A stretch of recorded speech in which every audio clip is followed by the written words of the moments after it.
هغه ښایسته سوات چې خلک به یې تماشو له راتلل. سلامونه ملګرو، اقبال حسین یم د اقبال خان افیشل چینل نه. امید دره به ټول به ټیک ټاک او د ژوند په مزو کې.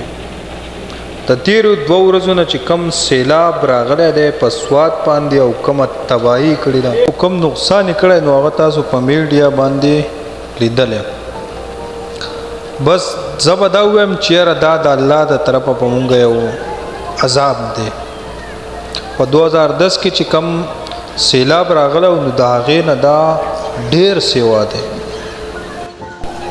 دغسې که مونږ وګورو نو کالام، بحرین، مدین، ملم جبا، منګورا او ورسره د سوات بلها علاقې چې کمی دی هغه سیلاب په گریب کې راغلی دی او بلها کورونه وران کړي دي.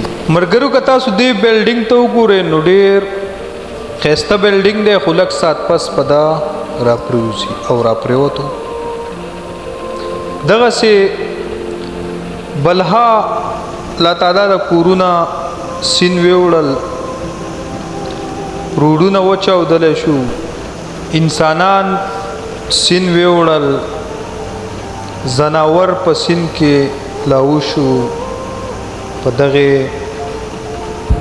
سیلاب کې دا پیزاګټ دی ملګرو، هغه نوی پارک دی، نو نوم نشان د نوی پارک ورک شو. الله دې مخې ته خیر راپیښ کړي. وس که مونږ دې کور ته وګورو دا هم د سیلاب ښکار شوی دی. بیا په دې کې زمونږ داسې رونه دي چې هغه په لرګو پسې ګرځي، څوک په میانو پسې ګرځي او څوک په لرګو پسې ګرځي. په دومره تیز سیلاب کې دا وګورئ تاسو روډ چاودلی دی. نو یو ځای هم سیلاب نه دی پرېښی، په کم ځای چې راغلی دی نو د مخې سره یې د ځان سره وړی. ملګرو دا په کالام کې 150 کمرو والا هوټل دی چې دا هم د سیلاب ښکار شوی دی او مکمل یې راغوزار کړی دی.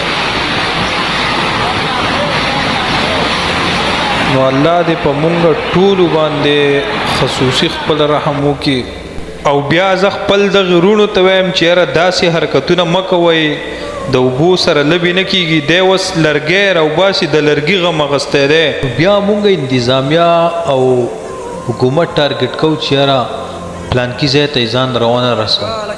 نو اوس تاسو ووایئ چې یاره دا د انتظامیې غلطي ده او که نه د دې خلکو غلطي ده. ښه ګوري چې یاره سیند او دا سیلاب ډېر په چپو را روان دی، بیا هم دو ولاړ دغلته کې یو لرګي هلک په ډېرې چغې والي، خو سیند ویوړو اوبو د ځان سره په مخ کې کړی دی. نو مهرباني وکئ په خپلو بچو نظر وساتئ، ولې چې انسان ډېر قیمتي دی. لرګي قیمتي نه دي، نه میان قیمتي دي، نه نور داسې اسباب. انسان ډېر قیمتي دی. د انسان د خپل ځان خیال وساتي، ولې چې دومره لوی لوی بلډینګونه غورځوي نو انسان څه شی دی. الله دې زموږ په حال رحم وکړي او الله دې په ټولو مسلمانانو په کم ځای باندې چې سیلاب راغلی دی خدای پاک دې د دغې خلکو مددګار شي. سر زموږ آمین ثم آمین.